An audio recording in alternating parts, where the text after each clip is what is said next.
समस्त देशवासियों को, भाइयों को, बहनों को, माताओं को हमारा प्यार भरा नमस्कार।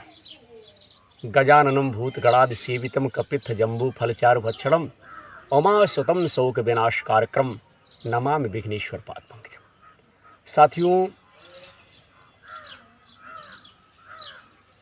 आज इस वीडियो में हम अपने भाइयों को किस प्रकार से आरती की जानी चाहिए, आरती का क्या अर्थ है, आरती का लाभ क्या है, इस पर थोड़ी सी चर्चा करेंगे। देखिए, हमारा देश जो है श्रद्धा भक्ति का देश है। तो आज हम क्या है आरती का महत्व और आरती कितने प्रकार की होती है। आरती का अर्थ है मित्रों, पूरी श्रद्धा के साथ परमात्मा की भक्ति में, भगवान की भक्ति में या ईश्वर की भक्ति में डूब जाना, हल जाना। आरती को निराजन भी कहा जाता है। निराजन का अर्थ है विशेष रूप से प्रकाशित करना, यानी कि देव पूजन से प्राप्त होने वाली सकारात्मक शक्ति हमारे मन को प्रकाशित कर दे, व्यक्ति को उज्जवल कर दे। बिना मंत्र के किए गए पूजन से भी आरती कर लेने से पूर्णता उसमें आ जाती है। और साथ ही साथ स्कंद पुराण में भगवान की आरती के संबंध में कहा गया है, बताया गया है कि यदि कोई व्यक्ति मंत्र नहीं जानता, पूजा पाठ करने नहीं जानता, लेकिन भगवान की आरती की जा रही हो और उस पूजन कार्य में श्रद्धा के साथ शामिल होकर आरती करे तो भगवान उसकी पूजा को पूरी तरह से स्वीकार कर लेते हैं। अब साथियों, दीपक की आरती, रुई के साथ घी की बाती जलाई जाती है। घी समृद्धि प्रदाता है। घी रूखापन दूर कर जो भैया रूखापन जो है दूर कर देता है। साथ ही साथ घी के दीपक से हमारे जीवन के सभी अच्छे कार्य बनते जो है चले जाते हैं। कभी किसी प्रकार की रुकावटों का, विघ्न बाधाओं का सामना नहीं करना पड़ता। आरती में शंख ध्वनि और घंटा ध्वनि क्यों? साथियों, आपने देखा होगा कि जहाँ श्रीमद् भागवत महापुराण होती है, श्री रामचरितमानस का पाठ होता है, या श्री सत्यनारायण कथा होती है, या और मांगलिक या धार्मिक कार्यक्रम होते हैं, तो जहाँ आरती होती है तो कभी कभार क्या होता है कि शंख ध्वनि और घंटा ध्वनि, घड़ियाल ना, इससे भी आरती जो है होती है।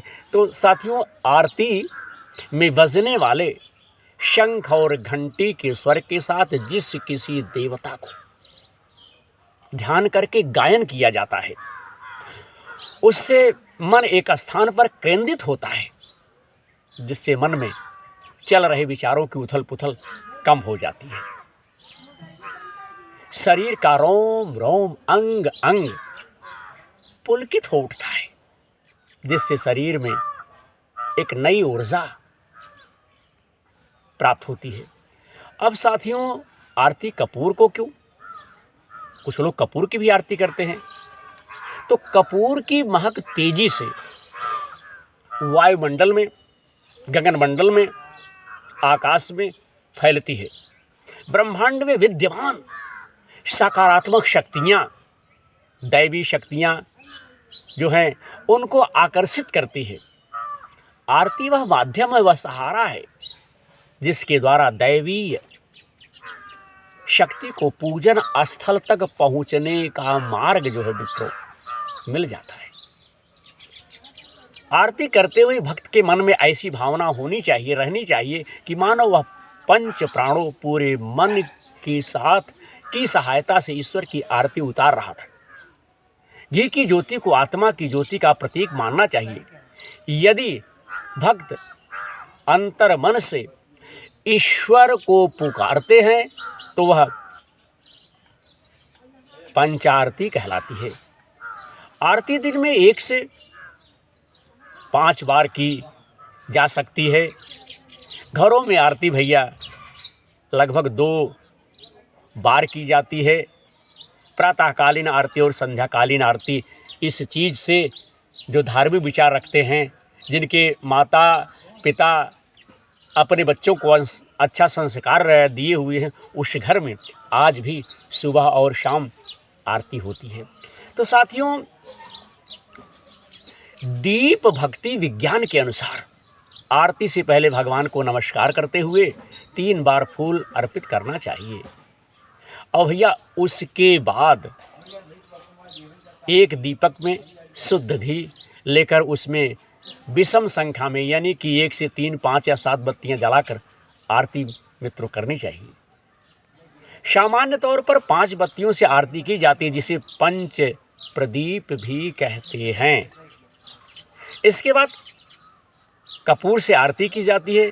कपूर का धुआं वायुमंडल में जाकर मिलता है और यहाँ धुआं हमारे पूजन कार्य को ब्रह्मांड की शक्ति तक पहुँचाने का कार्य करता है। तो आरती के लिए जो है घी जो है बिल्कुल शुद्ध होना चाहिए, क्योंकि आजकल बहुत से घटिया लोग नकली घी प्रयोग कर रहे हैं, बेच रहे हैं। उनसे केवल धन से मतलब है और उसका परिणाम चाहे जो हो जाए। तो साथियों, किसी विशेष पूजन में आरती 5 वस्तुओं से की जा सकती है। पहली धूप से, दूसरी दीप से और साथियों तीसरी धुले हुए वस्त्र से, चौथी कपूर से, 5वीं जल से।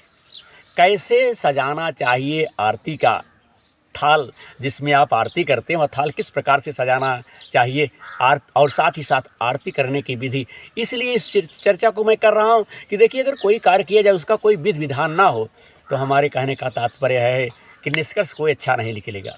आरती के थाल में एक जल से भरा लोटा, अर्पित किए जाने वाले फूल, कुमकुम, चावल, दीपक, धूप, कपूर, धुआ हुआ वस्त्र, घंटी, आरती संग्रह की किताब रखी जानी चाहिए। थाल में कुमकुम से स्वास्तिक की आकृति बना ले। थाल पीतल या तांबे का ही होना चाहिए मित्रों। आरती करने की विधि, आपने सारा सामान जो एकत्रित कर दिया, अब आरती किस प्रकार से करेंगे। हरिओम नारायण। देखिए, भगवान के सामने जो है आरती इस प्रकार से घुमाएं, इस प्रकार से घुमाते हुए करना चाहिए कि ओम जैसी आकृति जो है बने। अलग अलग देवी देवताओं के सामने दीपक को घुमाने की संख्या भी अलग है, जो इस प्रकार है, इस तरह है। भगवान शिव के सामने 3 या 5 बार घुमाएं, भगवान विष्णु के सामने 12 बार घुमाएं, भगवान सूर्य के सामने 7 बार घुमाएं, भगवती दुर्गा के सामने 9 बार घुमाएं, अन्य देवताओं के सामने 7 बार आप आरती घुमाएं।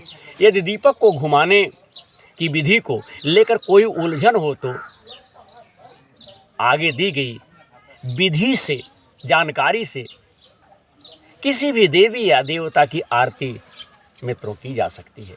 आरती अपनी बाईं ओर से शुरू करें। आप आरती जो है अपने बाईं ओर से शुरू करके दाईं ओर ले जाना चाहिए। इस क्रम को 7 बार किया जाना चाहिए।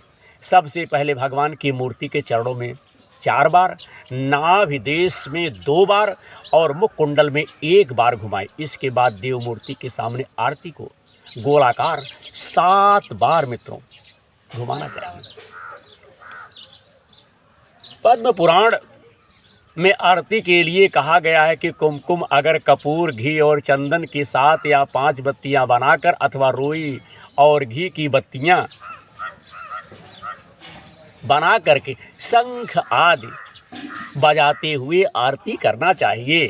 भगवान की आरती हो जाने के बाद थाल के चारों ओर जल घुमाएं, आचमनी दें, जिससे आरती शांति की जाती है। भगवान की आरती संपन्न हो जाने के बाद भक्तों को आरती दी जानी चाहिए, या भैया दी जाती है। आरती अपने दाईं ओर से दी जानी चाहिए। सभी भक्त आरती लेते हैं। आरती लेते समय भक्त अपने दोनों हाथों को नीचे को उल्टा कर जोड़ते हैं। आरती पर से घुमाकर अपने माथे पर लगाते हैं, जिसके पीछे मान्यता है कि ईश्वरीय शक्ति जब ज्योत में समाई रहती है।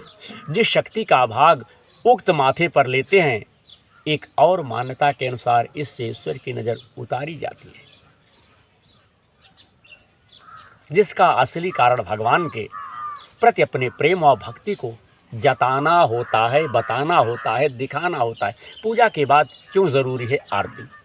बड़ा ही गूढ़ प्रश्न, बड़ा ही जानकारी से भरा प्रश्न कि भैया श्री सत्यनारायण कथा हमने कह ली, और क्या कहते श्रीमद् भागवत महापुराण कह ली, और देवी देवताओं की मान हनुमान चालीसा कर लिया, दुर्गा चालीसा कर लिया, शिव चालीसा कर लिया, तो सारी चीज़ें, सुंदरकांड का पाठ कर लिया। तो हमारे कहने का तात्पर्य है कि पूजा के बाद क्यों जरूरी है आरती? घर हो या मंदिर, भगवान की पूजा के बाद घंटी, घड़ी और शंख ध्वनि के साथ आरती मेरे भाइयों की जाती है।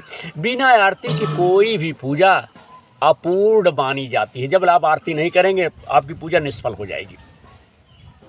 इसलिए पूजा शुरू करने से पहले लोग आरती का थाल सजा करके बैठते हैं। पूजा में आरती का इतना महत्व है, इसका स्कंद पुराण से मिलता है। इस पुराण में कहा गया है कि अगर कोई व्यक्ति मंत्र नहीं जानता, पूजा विधि नहीं जानता, लेकिन आरती कर लेता है तो भगवान उसकी पूजा को पूर्ण रूप से स्वीकार कर लेते। आरती का धार्मिक महत्व होने के साथ ही वैज्ञानिक महत्व भी है। स्मरण कीजिए आरती की थाल में कौन कौन सी वस्तुओं का प्रयोग किया जाता है? आपके जेहन में रुई, घी, कपूर, फूल, चंदन जरूर आ गया होगा। रुई जो है शुद्ध कपास होता है, इसमें किसी प्रकार की मिलावट जो है नहीं होती। इसी प्रकार घी भी दूध का मूल तत्व होता है। कपूर और चंदन भी शुद्ध और सात्विक पदार्थ हैं। जब रुई के साथ घी और कपूर की बाती जलाई जाती है तो एक अद्भुत सुगंध वातावरण में बंधु फैल जाती है ना। एक सुंदर सुगंध जो है वातावरण में फैल जाती है, विद्यमान हो जाती है। इससे आसपास के वातावरण जो है नकारात्मक जो उसमें ऊर्जा रहती है वह भैया अपने आप ही भग जाती है और सकारात्मक ऊर्जा का संचार होने लगता है। भैया आरती में बजने वाली शंख और घड़ी, घंटी के स्वर के साथ जिस किसी देवता का ध्यान करके गायन किया जाता है उसके प्रति मन में केंद्रित होता है कि जिनसे मन में चल रहे द्वंद्व का अंत होता है। हमारे शरीर में सोई आत्मा जागृत हो जाती है, जिससे मन और शरीर ऊर्जावान हो उठता है और महसूस होता है कि ईश्वर की कृपा मिल गई है। आज हमने आरती से संबंधित यह एक वीडियो हमने बनाया और आशा करता हूँ कि हमारे देशवासियों को, हमारे भाइयों को जो पूजा पाठ करते रहते हैं उनके लिए सार्थक सिद्ध होगी। आने वाले समय में आपके गूढ़ प्रश्नों से संबंधित, आपके गूढ़ जिज्ञासाओं का हम समाधान करने का प्रयास करूँगा। आप सबका आशीर्वाद, आप सबका सहयोग इसी प्रकार से विनोद दुबे को मिलता रहे। तो विनोद दुबे धर्म के क्षेत्र में जो कुछ भी विद्वान भाइयों का मत, आचार्य भाइयों का मत जो है, कर्मकांडी हमारे भाइयों का जो मत होगा, हम उसे वीडियो के माध्यम से शेयर करने का प्रयास करूंगा। और साथ ही साथ एक ऋषि का दूसरे ऋषि से जो है मत कम मैच करता है, तो दोनों में कुछ ना कुछ फ़र्क रहता है। हम प्रयास करेंगे कि हमें जो अच्छी जानकारी मिले हम वीडियो के माध्यम से आप सब तक जो है शेयर करता रहूं। हमारे बोलने में, हमारे बताने में, हमारे कहने में अगर कहीं कोई त्रुटि हो तो हमारे देखने वाले भाई लोग हमें क्षमा करेंगे, क्योंकि भगवान का चरित्र बड़ा लंबा चौड़ा है, हमारी बुद्धि बहुत छोटी है। हम एक ग्रामीण क्षेत्र से, अपने गृहस्थ आश्रम से रह करके जो कुछ भी भगवान की सेवा कर रहा हूँ, सब आप लोगों का आशीर्वाद है। अगर आप जैसे भाइयों का हमें प्यार नहीं मिला होता, सहयोग नहीं मिला होता, आशीर्वाद नहीं मिला होता, तो मुझे इन तमाम जानकारियों से संबंधित वीडियो बनाने की क्या आवश्यकता थी। तो आप सबका बहुत बहुत आभार, बहुत बहुत धन्यवाद। हमसे जितने भी भाई जुड़े हुए सबका बहुत बहुत आभार। और एक निवेदन मैं अपने भाइयों से करना चाहता हूं कि हमारे भाई लोग अनावश्यक रूप से हमारे पास फ़ोन ना करें। अगर एक बार आप फ़ोन कर लिए हैं, हमारे कुशल क्षेम फ़ोन के माध्यम से आप पूछ लिए हैं, तो कम से कम 1 महीना बाद ही आप हमारे पास फ़ोन करें। हमारा वही भाई है जो हमारे इस विचार में हमारा सहयोग करेगा। साथियों देखिए, हमारे पास समय का अभाव है और मान लीजिए तमाम लोग जुड़े हुए, तमाम हमारे भाई लोग हैं, तमाम हमारी बहनें हैं, तमाम हमारी माताएं हैं, पिता तुल्य जो हमारे बुज़ुर्ग हैं, तमाम लोग हमसे जुड़े हुए हैं। सबका फ़ोन रिसीव कर पाना, सबके फ़ोन का उत्तर दे पाना हमारे लिए संभव नहीं है। इसलिए आप लोग हमारे व्हाट्सएप ग्रुप से जुड़े, जो हमने विनोद प्रहरी यूट्यूबर यूट्यूब चैनल के नाम से बनाया है, उसमें आप अपनी समस्या, अपना विचार आप जो है इंगित करें, मुदित करें, लिखें। अगर आपकी समस्या का समाधान हमारे माध्यम से हो जाएगा तो बड़ी अच्छी बात है, और अगर नहीं हो पाएगा तो आपका भाई विनोद दुबे उसके लिए क्षमा चाहता है। तो हमारा भाई वही है जो हमारा इस कार्य में सहयोग करे, हमारे विचारों को अपना विचार समझे। तो आज का प्रसारण हम यहीं पर संपन्न करते हैं। हमारे कार्यक्रम को देखने के लिए, हमारे कार्यक्रम से जुड़ने के लिए आप चाहें तो यूट्यूब पे जा कर के सर्च कर सकते विनोद प्रहरी यूट्यूबर, और विनोद प्रहरी यूट्यूबर चैनल से जुड़ करके धर्म के क्षेत्र में आप हमारी सहायता एवं सहयोग कर सकते हैं। हम आपके विचारों का स्वागत करते हैं। अगर आपका कोई लेख हो, आपकी कोई रचना हो, या कहने का मतलब है अगर आपका कोई अमूल्य शब्द हो, तो आप हमें व्हाट्सएप कर सकते हैं। हम आपके उस विचार को देखेंगे। अगर जनमानस लायक आपका विचार अच्छा रहेगा, ठीक रहेगा, तो जनमानस के सामने हम आपके विचार को जो है वीडियो के माध्यम से रखेंगे। तो आशा करता हूँ कि आप सबका अनन्य आशीर्वाद इसी प्रकार से मिलता रहेगा। बोलिए गुरुदेव महाराज की जय। धर्म की जय हो, अधर्म का नाश हो, प्राणियों में सद्भावना हो, विश्व का कल्याण हो। हमारे समस्त भाइयों की जय हो। हमें फॉलो करने वाले, हमें जो नहीं फॉलो करते, उन भाइयों की भी जय हो। जय जय श्री सीताराम।